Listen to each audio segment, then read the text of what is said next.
রাষ্ট্রীয় সন্ত্রাস বন্ধ করো, বন্ধ করো, বন্ধ করো। শাসন নিয়ে তালবাহানা আমরা সবাই মানছি না, শাসনের দাবিতে আজকে কোনো মিছিলে দলে দলে যোগ দেন। আজকে আগরতলা রাধামাধব মন্দিরে মণিপুরী ছাত্র যুব সমন্বয় কমিটির চতুর্থ সম্মেলন।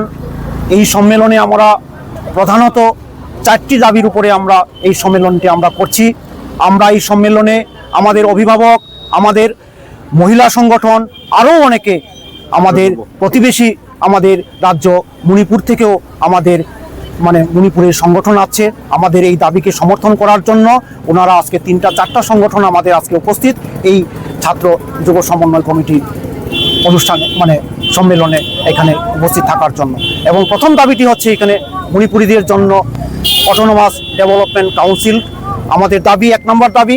দ্বিতীয় দাবি হচ্ছে ভাষার স্বীকৃতি 347-এর ক ধারা অনুযায়ী আমাদের এই বিধানসভা সংবিধানের বিধি অনুযায়ী আমাদের স্বীকৃতি এবং আমাদের বিষয় শিক্ষক আমাদের মণিপুরের জন্য আমরা দাবি করে আসছি।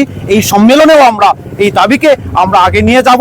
আমরা চাই ত্রিপুরাতে আমাদের সংখ্যা অনুপাতিক আমাদের সংরক্ষণ, শিক্ষা, এমনকি ছোট ছোট বাজারেও যদি স্টল বন্টন হয় তাতেও যাতে মণিপুরীদের একটা সংখ্যানুপাতিক সংরক্ষণ থাকে। প্রতিটি ক্ষেত্রে, প্রতিটি সরকারি সুযোগ সুবিধার ক্ষেত্রে সংখ্যানুপাতিক আমরা সংরক্ষণের দাবি চাইছি। আমরা চাইছি ওবিসি সংরক্ষণের মধ্যেও মণিপুরীদের জন্য আলাদাভাবে রিজার্ভেশন, উইথিন রিজার্ভেশন আমরা চাইছি।